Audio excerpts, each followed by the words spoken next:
Hey, what's happening, guys? I recreated this famous scene from Severance. Stick around to the end to see how I actually did it.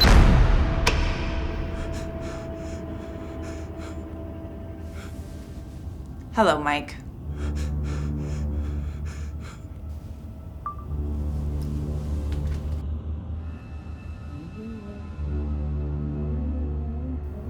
Please, can we stop? I can't do this anymore.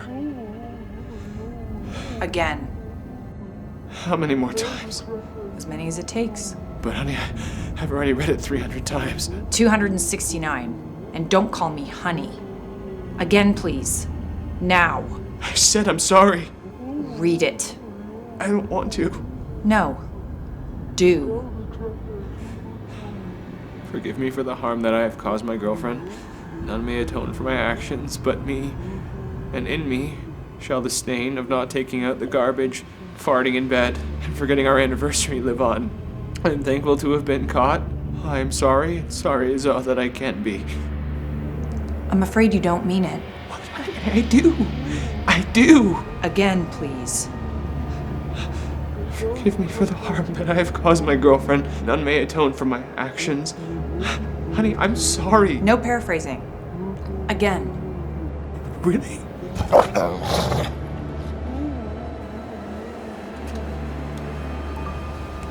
We'll try again tomorrow.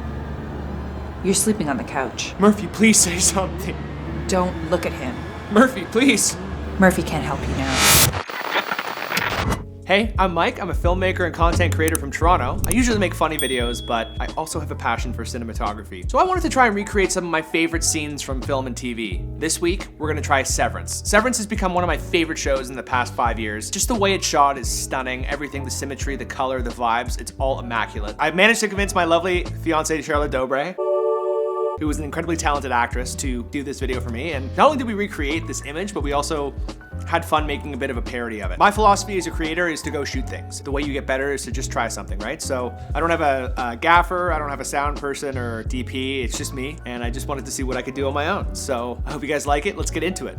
So this is my living room where I shoot all of my content. And as you can see, there's tons of natural light. The darker the space, the easier it will be to manipulate the image. So task 1, block out all the light I can. I recently invested in a bunch of these blackout blinds. They're great. They're like really thick. They're like $30, but it's a great option and you know it's gonna block out the light. With the blinds, what I did was I put a couple screws above the windows. When you need them, you hang them on the wall, and then when you don't need them, you pull them down, you fold them up. Super easy, super portable, and it's been very effective for me. I used to tape industrial sized garbage bags to my windows. That proved to be exhausting and tedious. In this situation, I used the clamps to make sure nothing was coming through any cracks. One thing I actually just recently got for the first time were sandbags. They're great, especially if you have C-stands with heavy things on them. It just keeps them stable. It's like an extra safety measure. It took one conk on the head to realize that, yeah, you should get some sandbags. Yeah, I probably should have moved the furniture first. This is my first time doing this, okay? So there's a lot going on. We got cameras, we got microphones and lights and no lights and shower curtains or blinds. Of course, you get a much needed coffee break. Coffee is very essential. First light I'm gonna bring in is the hair light. I use these Nanlite Pavo tubes. They're so good. When you're shooting in a dark space, you're gonna blend in with the background. So it's just to add a little texture and to separate your head or any subject from the background, you add a little hair light. It's very subtle, but in the end, I'll show you what kind of difference it can actually make. And then I use my other Nanlite Pavo tube as the key fill light at eye level. The idea is I wanted to represent the projector writing on the subject's eyes, in addition to the key light that I have, which I'll get to soon. Another incredible accessory to have is these Aperture MC lights.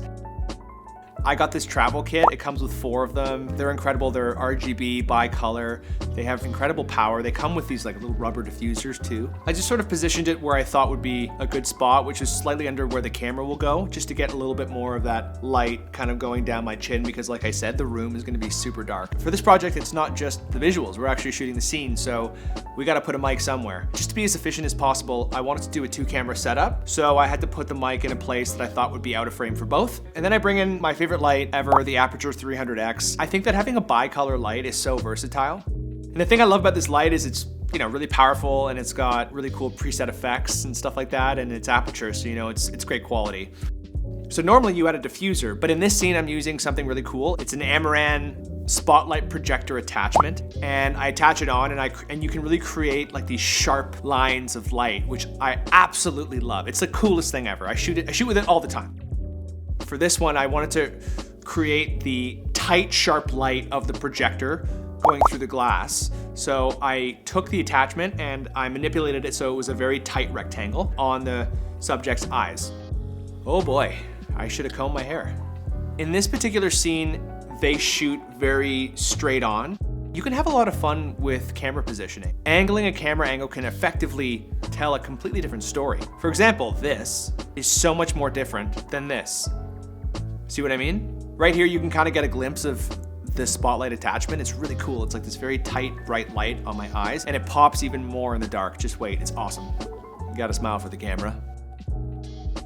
So now that everything's in position, let's black out the room and put this image together.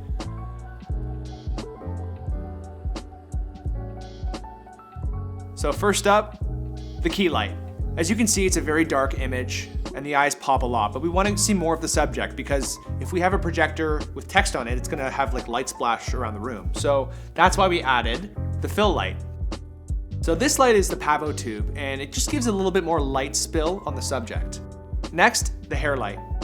It's such a subtle thing, but it really shapes the subject in the shot. And then finally, the subtle, small other fill light, the MC, just to add a bit more light. Boom. Doesn't that look cool?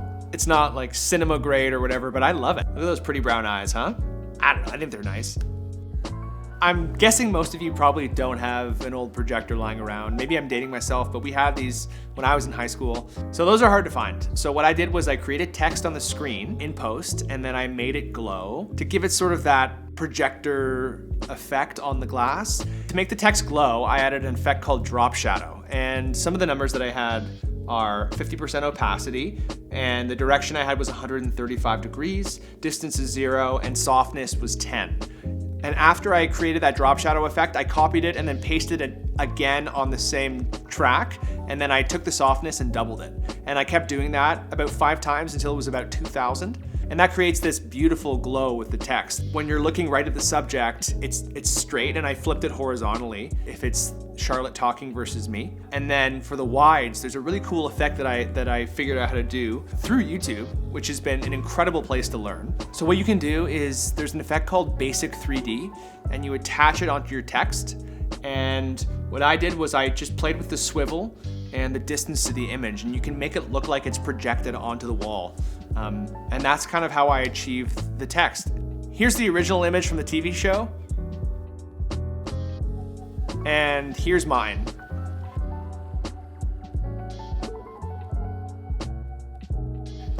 Look, it's not the best. I'm not a Hollywood cinematographer, but I think it's pretty good. I think it's pretty close. Let me know in the comments what you think. This was really fun to do, and I want to do this again. So if you have any suggestions, let me know what I should do next. I hope you enjoyed this. I hope you learned something from this. And if you're a creator or you want to be a creator, all you have to do is start. Just go shoot something. It's not going to be perfect at first, but really just enjoy the journey of learning, because before you know it, you'll be making incredible stuff on YouTube or whatever app you use. You just have to believe in yourself. And it all starts with just taking that leap and really going for it. So I just want to thank all the creators that inspired me to take that leap, and hopefully I inspire some of you to take that leap one day. If you make one video, that's better than doing 0. So go get it. Go get it! Thank you so much for watching. Bye!